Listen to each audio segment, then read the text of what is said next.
غنت في الشباك، يسجل فريق بتروجيت، يتمكن من ردة الفعل، والآن يفعلها حمدي فتحي، هو اللي فتح الشهادة التهديفية بكرة ردها عامر من رأسية أولى، ولكن أكملها أسكنها في المرمى ليسلج صدر المعلم حسن شحاتة. هدف أول يأتي مع الدقيقة 44.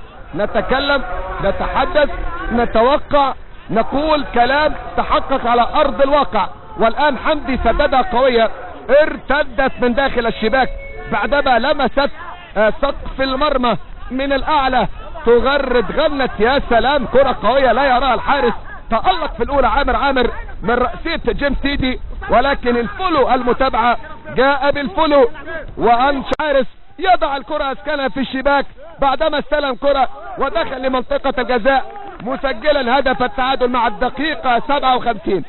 نجح أوميد أوكري اللاعب الإثيوبي من أن يسجل هدف ويعود بفريق الإنتاج الحربي، ويعيد فريق الإنتاج الحربي والعجلات الحربية إلى أرض الملعب وإلى ملعب اللقاء وإلى مسرح الأحداث بهدف سادس له في بطولة الدوري.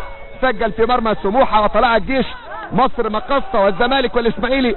كرة ملعوبة له خلف المدافعين، هرب ومر من حارس المرمى. كما نتابع في الإعادة، كرة ملعوبة خلف حسام حسن اللي وقف على انه متسلل، ملعوبة بشكل رائع وجميل من شهاب الدين احمد اللي عنده نسبة 80% من تسجيل هذا الهدف. يمتلك المهارة